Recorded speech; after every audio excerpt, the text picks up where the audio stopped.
Bonjour, moi c'est Maëlie. Bonjour, moi c'est Sophie. Bonjour, moi c'est Eddy. Et lui, c'est Mani. Nous, c'est la Mani Family.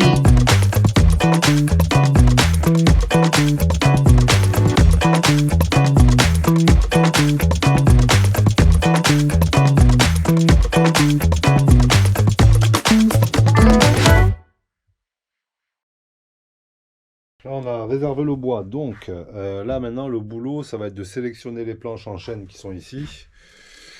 Donc, pour en débiter une en 160, puisque je vais quand même conserver mon angle à 45 du prototype. Lui, celui-là, je vais le conserver pour faire le meuble au-dessus du lit.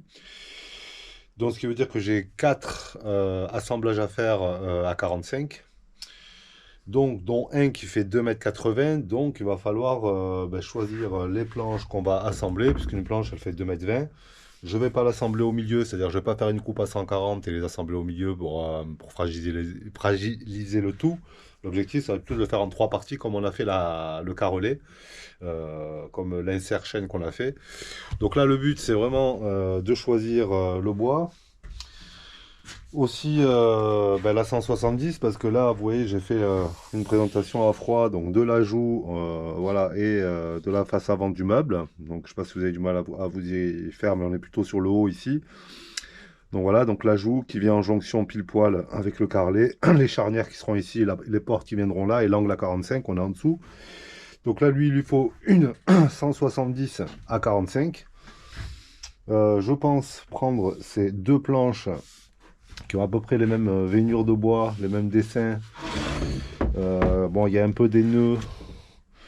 Donc, c'est pour ça que si je la découpe en 3 parties et que j'assemble sur celle-là, qui est relativement la plus belle, avec un nœud là-bas au fond, donc peut-être faire sauter ce nœud-là, parce que sur la coupe à 45, ça risque de faire une casse.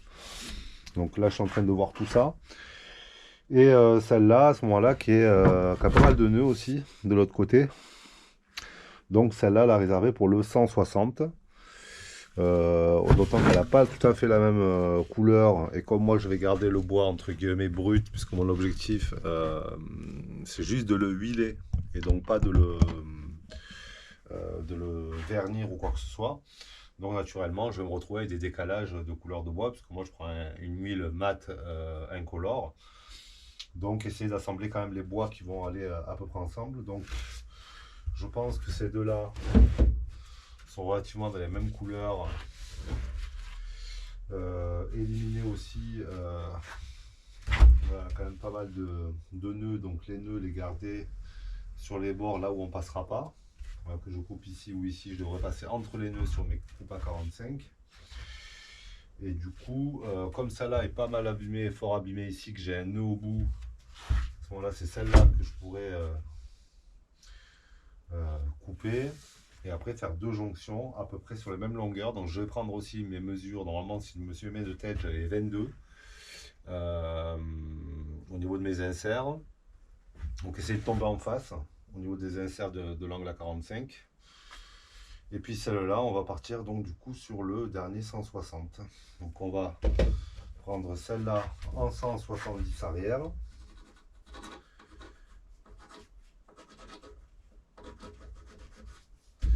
Voilà, celle-là, ça va être le 170. Donc il va venir sur celle-là au final, en angle à 45 ici. Clap. Voilà, plutôt des belles veinures, elle est jolie, elle est bien abîmée, j'aime bien. Ça, ce sera donc celle qui va venir ici au-dessus du salon. Celle-là, donc on va dire que ça va être pour moi, je pense, la 160.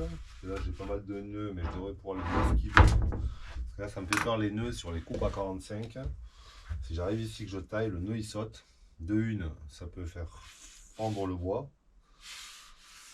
Et puis ça peut faire un trou. Donc pas cool. Donc là, vraiment choisir là où je vais prendre mes 160. Parce que là, j'ai pas tout à fait 2,20 m. Ouais. Donc si je le prends ici, j'ai ce nœud qui tombe dedans. Je me retrouve quand même avec 2 nœuds là. Et dans l'autre sens, ça va être pareil, parce que tous les nœuds sont d'un côté. Celui-là devrait pas trop me gêner. C'est-à-dire que de mémoire, je vais mesurer mon 45. Je reviens parce que de mémoire il fait 8. Ah, c'est ça, c'est-à-dire qu'à la longueur la plus longue de mon angle à 45, ma face avant j'ai 8,2. Ce qui veut dire que moi, il faut que j'aille chercher, éviter les nœuds. Donc là on voit que je vais tomber comme par hasard. Non, c'est bon, la coupe à 45, elle est en dehors du nœud. Ah, tout ça c'est des calculs, hein. Ici je suis en dehors du nœud, lui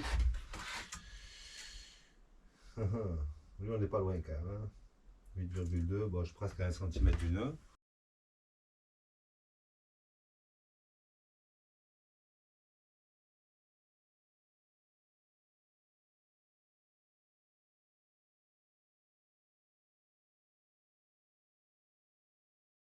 Conserve sur la longueur.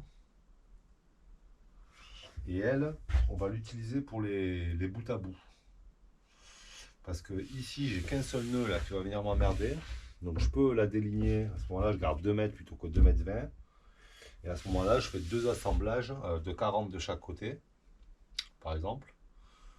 Bon, j'aurais aimé tomber sur la réglette. Je vais aller vérifier quand même.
Allumer la lumière. Ah oui, tiens, j'ai reçu le frigo. Un gros frigo. Je vous en parlerai de mon choix, de pourquoi ce frigo, pourquoi cette marque, pourquoi cette taille. Bon, le but c'est l'autonomie, hein. Mais vous allez voir que c'est un casse-tête, le choix du frigo, et que j'ai primé voilà, quand je présenterai l'électroménager. Voilà, j'ai vraiment fait un choix spécifique. Et vraiment l'objectif, il est atteint. Alors, donc là on a cette fameuse réglette là, qui est en séchage sur le prototype. Et donc moi ce que j'aimerais avoir, c'est que vous voyez le trait qui est là. Et le trait qui est là, en façade, ce qui serait cool, c'est que mon 45, eh ben, il ait les mêmes retours. Voilà, ce serait propre.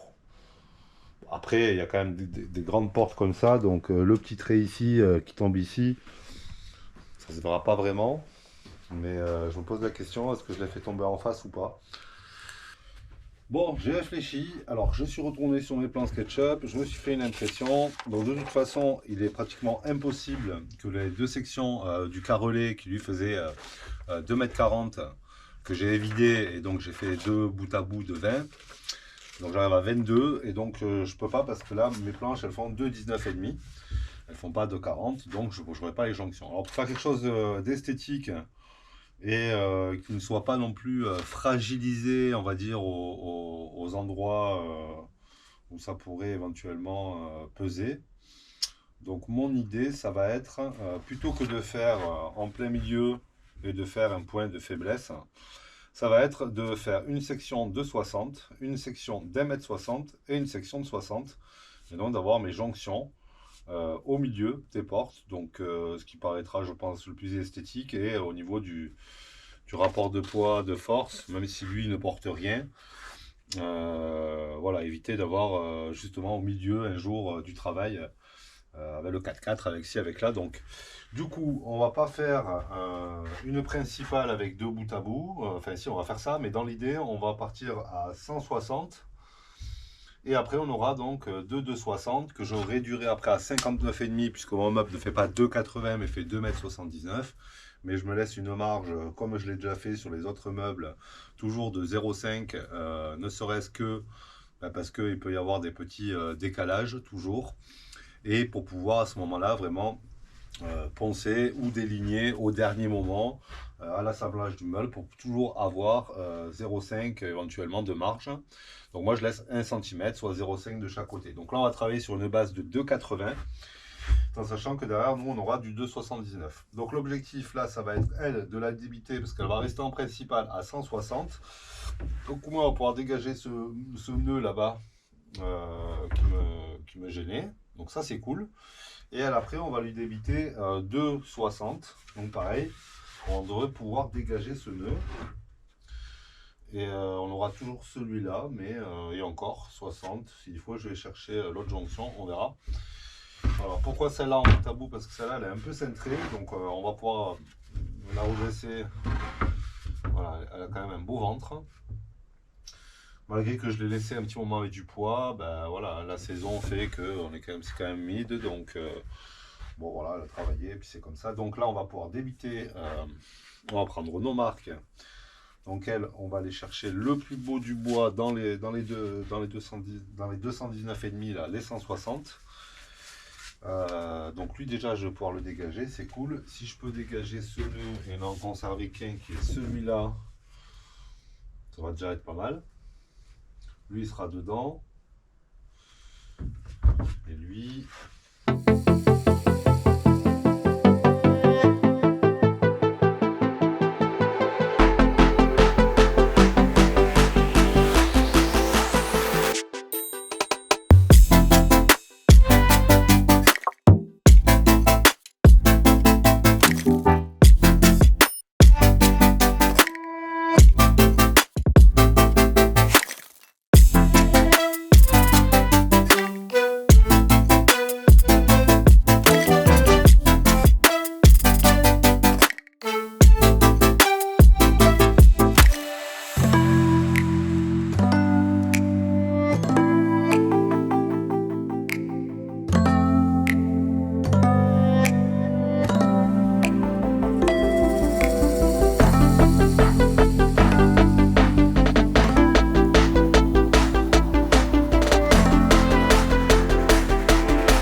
J'aime pas les équerres qui déconnent, etc. C'est ces putains d'industriels qui nous font chier. C'est-à-dire qu'en fait, bah, y a une différence de taille sur la planche. Alors là, c'est flagrant. C'est-à-dire que si je mets mon bout à bout, elle est ici, là, vraiment, hop. Et là, je la ramène. Bon, voilà, je vais pas la ramener au millimètre, mais voilà, j'ai 2-3 mm en moins. C'est franchement scandaleux. Bon, après, c'est une taille de lame, on va dire, mais bon, voilà. Moi, je me prends la tête en me disant, tiens, voilà. Donc, en tout cas, là, je vois qu'elle s'assemble bien, les couleurs vont bien ensemble. Elle fait la même taille. Ok, donc ça, c'est impeccable. Je pense que la jonction sera pratiquement invisible. Les dessins sont presque les mêmes. Ça, c'est bien cool. Et elle, ben voilà, il n'y a pas de nœud. Donc ça, c'est nickel. J'ai 2 trous de termite ou je sais pas quoi. Non, ils sont pas profonds, donc ça va. Ok. Du coup, mis bout à bout. Voilà. On va tester, on voit ce que ça donne. À froid, mais bon. Hop.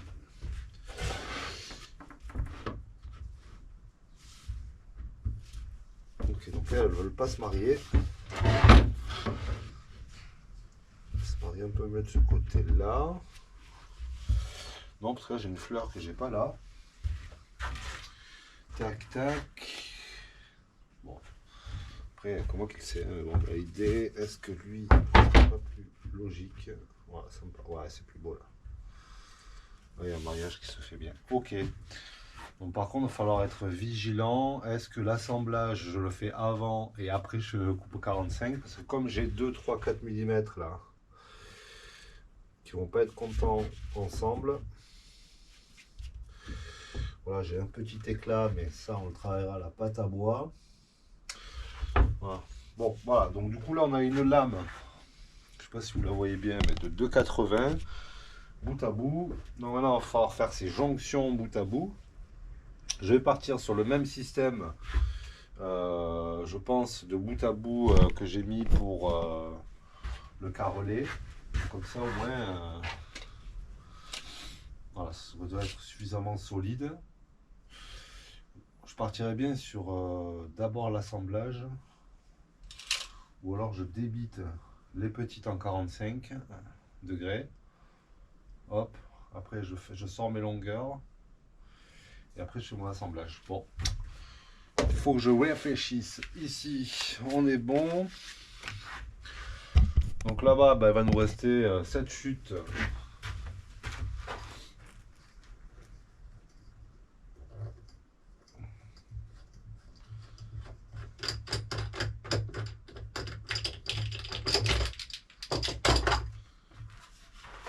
Voilà, elle a des nœuds.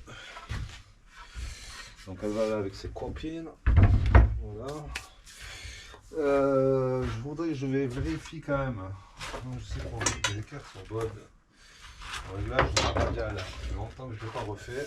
Là, je vois que j'ai 2-3 petits problèmes de calage. Alors,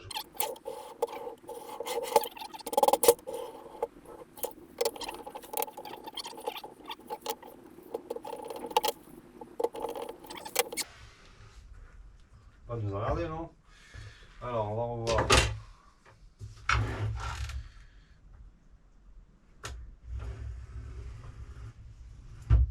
Voilà. J'ai toujours, voilà, le même écart, on est bon. Toi, tu bouges. Là. Donc là, un exemple, voilà, je vais utiliser ma scie sur table. Bon, ça fait une semaine que je ne l'ai pas utilisé, hein, pas plus. Hein. Donc, j'ai refait un petit contrôle de ma lame. Et ben, j'ai bien fait parce que ma lame, elle était plus d'équerre, elle était plus droite. Donc là, j'étais obligé de reprendre une équerre, donc à 90 degrés, pour aller bien vérifier que ma lame est bien à 90 degrés. Et puis, on voit bien qu'elle n'est plus totalement encore à 90 degrés. Donc, il faut que je la pousse à bloc sur la butée. Voilà, pour rattraper ça. Et donc, voilà, si j'avais coupé direct, j'aurais peut-être eu un petit problème. Voilà, si je la mets bien à plat, là, voilà, elle est à 90 degrés. Donc, bon, c'est quand même un détail. Mais voilà, si vous voulez avoir une coupe à biseau. Donc, j'ai pas confiance. Je reprends une autre équerre, parce que 2 vérifications valent mieux qu'une. Voilà, là on peut voir qu'avec l'équerre, c'est bon. On est d'équerre déjà. Donc là déjà, quand je vais couper droit. Cool. Donc il faut que je vois aussi maintenant, donc au niveau de la hauteur de coupe, c'est bon. Et donc là, je suis en train de me faire un gabarit. C'est-à-dire que moi, je sais que pour mes angles à 45, je vais avoir besoin donc de 8,5, 8,6, 8,5. Donc je vais prendre 8,6. Donc ici, je vais me faire un gabarit parce que le problème, encore une fois, d'une scie sur table, ça va être toujours que le guide soit à la bonne distance, etc. Donc passez votre temps à prendre les mesures, etc. Donc moi, je vais me faire un gabarit de 8,6 de large. Je vais le passer entre la lame, ça va me permettre de voir que mon guide, il est bien d'aplomb, il est bien droit. De l'autre côté, un autre guide, et je vais pouvoir après envoyer mes planches. Je mettrai quelque chose pour recevoir de l'autre côté. Voilà, donc encore du temps des réglages des machines, parce que bah, voilà, il faut toujours, bah, comme là, la radiale, là je viens de la recaler complètement. J'ai dû faire une vingtaine, peut-être une trentaine de coupes, ben voilà, elle s'est décalée. Donc ça, il faut toujours être vigilant, parce qu'une fois que c'est coupé, c'est coupé. C'est un peu fatigant, mais bon, voilà, c'est matériel, c'est comme ça. Donc on a refait tous les réglages de la scie sur table. On va faire un test, donc j'ai fait un gabarit, on a repris les mesures et on va faire un test maintenant pour s'assurer que la coupe à 45 soit la bonne. Parce que je ne sais pas si en coupant sur la longueur, je vais faire une bêtise ou pas, donc je vais faire différents tests. Voilà, on va voir.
Bon, nous revoilà dans l'atelier le lendemain. Donc aujourd'hui, l'objectif, ça va être, je pense, de faire toutes les coupes à 45 degrés, tous les inserts bas des meubles. Parce que hier, j'ai fait en fin de journée donc tous mes réglages, tous mes gabarits, en gros, tous mes réglages pour la scie sur table, donc autant en profiter. J'ai pas envie, je réfléchis, bon, au final, le Big Toy, c'est vrai que son idée de m'aider, c'est cool, mais bon, là, voilà, j'ai pas envie de l'embêter. Bon, c'est pratiquement à 1 heure de route de chez moi. Au final, la majorité des choses, je peux les faire ici, donc finalement, je pense que il n'y a que ce côté-là où vraiment ça m'aurait vraiment aidé, donc je le remercie vraiment. Vraiment, j'aurais aimé le faire avec lui, mais c'est vrai que faire 1 heure de route pour faire 4 coupes à 45 que je peux faire ici, voilà, j'ai pas envie de l'embêter, j'ai pas envie d'organiser ça, etc. Donc bon, voilà, je vais tenter de le faire tout seul. Je l'ai déjà fait pour le prototype, donc voilà, tous mes réglages sont faits, tout est calé, tout est calibré. Voilà, au pire, je me plante et puis je rachèterai des planches.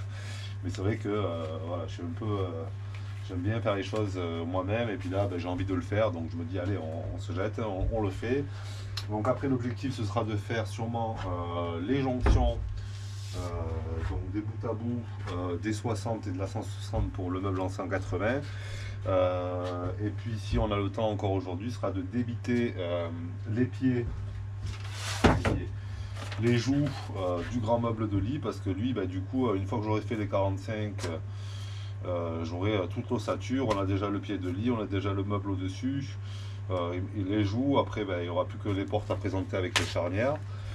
Donc ça peut être pas mal d'avancer là-dessus. Et il y a aussi, de toute façon, tous les autres meubles, une fois qu'on a calé la coupe à 45, on va pouvoir mesurer la hauteur dont on a besoin concrètement pour les portes avec les arrêtoirs, et donc après commencer à débiter toutes les portes des meubles hauts avec les trous pour les poignées bateaux. Donc voilà, petit à petit on va avancer, et encore une fois tout ça va nous faire gagner énormément de temps, puisque après on ne sera plus dans la conception.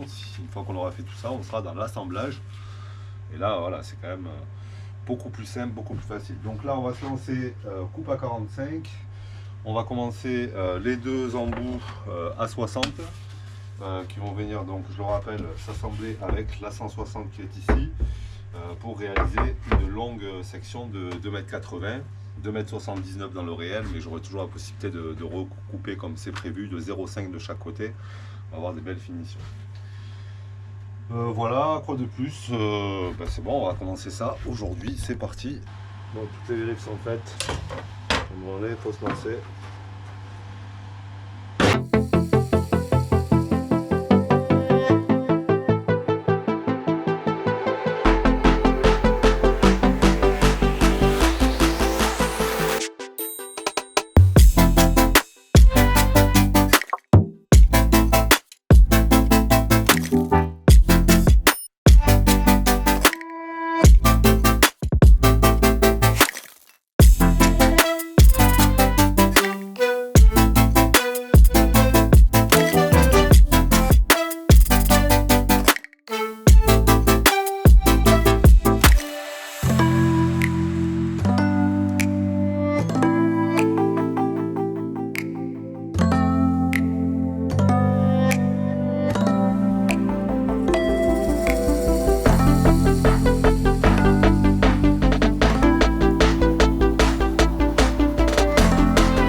Donc on a fini les coupes à 45. Donc là, la grosse difficulté qu'on va rencontrer maintenant, c'est assembler les bouts à bout pour faire 2,80 m. Donc faire une jonction, donc là ici, la plus invisible possible. Donc là c'est déjà pas mal, mais bon, il va falloir trouver la solution pour que ça se voit le moins possible. Et à l'autre bout, pareil. Voilà, au niveau de l'épaisseur, on va aller. Voilà, c'est cool, on est plus poil au niveau des angles. Donc là, voilà, on va aller chercher le milieu sans trop fragiliser. Moi, de toute façon, là, j'ai 2,2. Donc, on va dire qu'on a 2. On va pas s'embêter. Et on va venir. Voilà, comme ça, on fragilise un peu moins là-bas. Ou alors, non, je vais rentrer là. Et je vais le mettre à 1. C'est-à-dire un trou à 1, là-bas un trou à 1.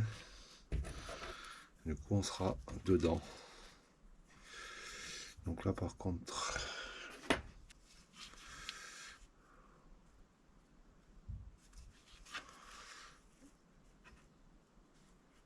je le vois pas, putain. Il est là.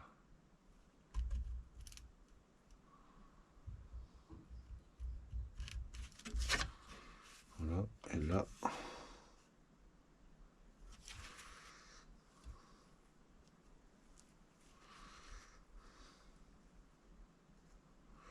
Chaud cacao, hein. Oh, ça va être des mesures. Oh là là, je suis à 1 et je suis sur mon trait qui est là.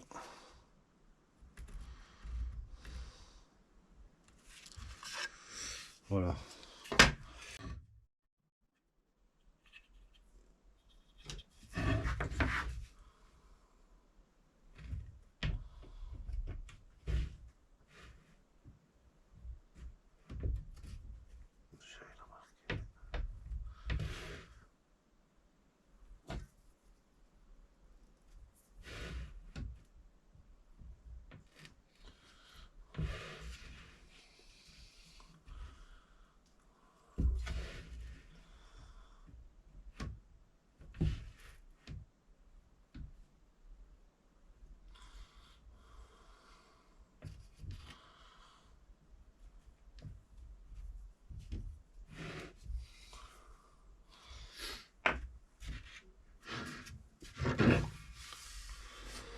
Les mesures. Est-ce que je suis à 1? Ok. Et là. Allez.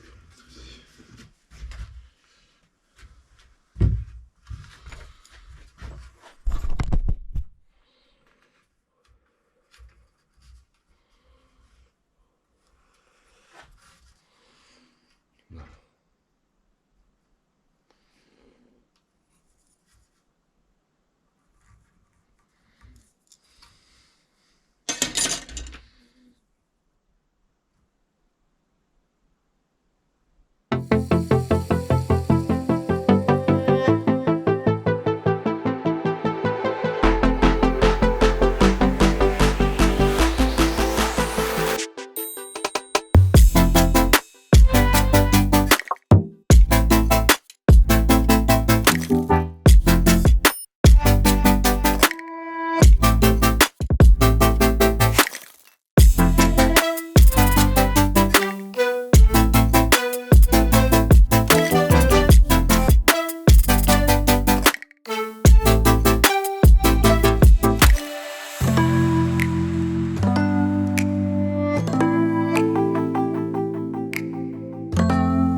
Alors donc ça y est, on a donc toutes nos sections de pan à 45 degrés. Donc on a bien le 160 ici, le 170 et donc toute la longueur. Donc on a mis bout à bout hier. Donc tout est bien fixé, bien plat, donc c'est nickel, les jonctions sont belles, je suis content. Donc maintenant ce qu'il nous restera à faire sur le 45, je ne vais pas le faire de suite, ce sera donc de venir récupérer les arrondis, puisque forcément on a des défauts. Donc on peut voir que si on superpose le 170 sur le 160, voilà, la lame à des moments donnés c'est un peu tordu, etc. Donc il nous restera à poncer les parties rouges ici. Donc si on vient vraiment les mettre les deux à fleur, voilà, on les plaque, ça me donnera la ligne à dégrossir. Donc voilà, donc je suis content, l'injection des 2,80 est faite, 170, 160. Donc maintenant il va me rester donc ce que je vais faire à partir de maintenant, ça va être venir de caler toutes les portes. Donc là je vais démonter le prototype, conserver toutes les mesures que j'avais sur le prototype pour venir faire les réglages finaux. Donc voilà, pour que refaire les portes, les poignées, les vérins. Voilà, donc là on va avancer de ce côté là pour pouvoir tout caler maintenant aux bonnes mesures et après avoir toutes les mesures standards, on va dire entre guillemets, de tout le montage des meubles hauts, puisque de toute façon j'ai 2 fois 2 meubles identiques entre guillemets en hauteur. Donc les 260 ont des portes de 20 et le 280 et le 170 ont des portes de 30. Donc finalement c'est que la porte qui fait la différence de calage. Donc pour les joues, pour le reste, le pan coupé à 45, la profondeur des charnières, le trou de la porte sera toujours à la même distance. Donc on peut commencer déjà à travailler sur les charnières, les portes et les vérins.